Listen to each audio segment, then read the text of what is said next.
Once upon a time, in a quiet village nestled between green mountains, there lived a young man named Aarav. He was simple, honest, and deeply spiritual by heart. But like many young men his age, he was silently battling something inside.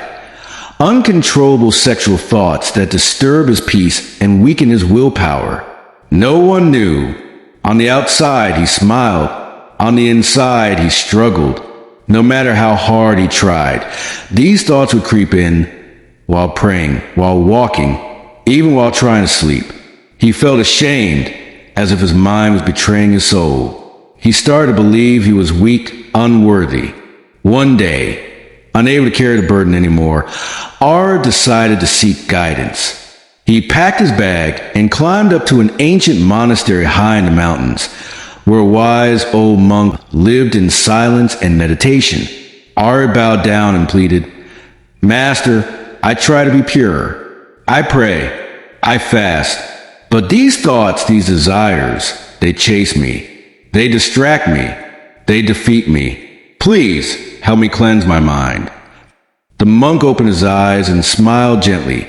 "Come, walk with me." They began to walk in silence through the forest path. Birds sang, winds whispered. Aarav expected a sermon, a mantra, or some magical prayer. But the monk just kept walking. Finally, the monk pointed to a wild horse grazing nearby. "What would happen," he asked, "if you tried to hold this horse in one place with only a thread?" Aarav replied, "It would break free and run away." The monk nodded. "That's what happens when you try to suppress your desires with willpower alone. The more you try to fight a thought, the stronger it becomes. The mind rebels. That's not the way." Aarav looked confused. "Then what should I do?" The monk sat under a tree and said, "Come, listen to a story. Wolves living inside every human heart. One black, one white. The black wolf was full of lust, greed, and anger. The white wolf was full of purity, peace, and love.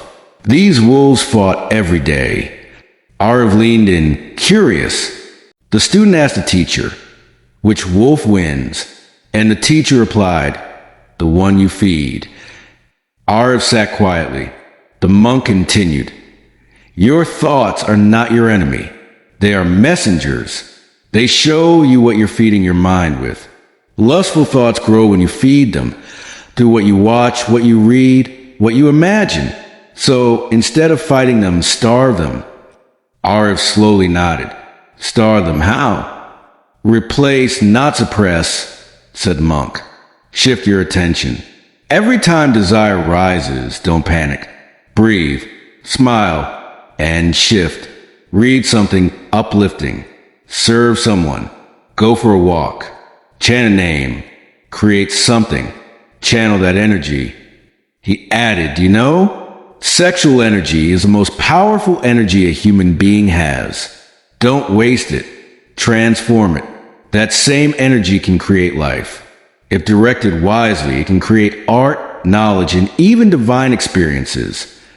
That night, Aarav stayed at the monastery. The next morning, he was asked to clean the temple floor. As he scrubbed the tiles, another thought tried to invade his mind. But this time, he didn't panic. He smiled, remembered the monk's words, and began to chant softly. As he worked, the thought faded like mist in the morning sun. That day, he wrote in his diary, "The mind is not dirty. It's just hungry.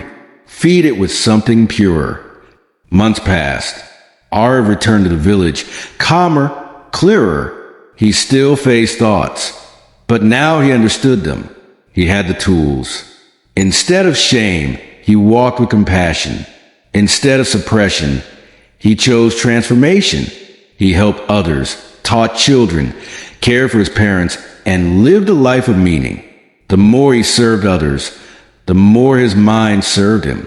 And when people asked him, "Brother, how did you purify your thoughts?" he simply smiled and said, "I stopped feeding the wrong wolf." Sexual thoughts are not evil, but uncontrolled. They can destroy your peace. Don't fight them with guilt. Understand them with wisdom. Star them with fuel. Feed your soul with higher thoughts, and your desires will serve your purpose. In every heart, two wolves live. Choose which one you feed. If you found peace in this story, share it with someone silently struggling. Remember, you are not weak. You are just not yet trained. Train your mind, and you shall be free. Subscribe for more spiritual stories that heal.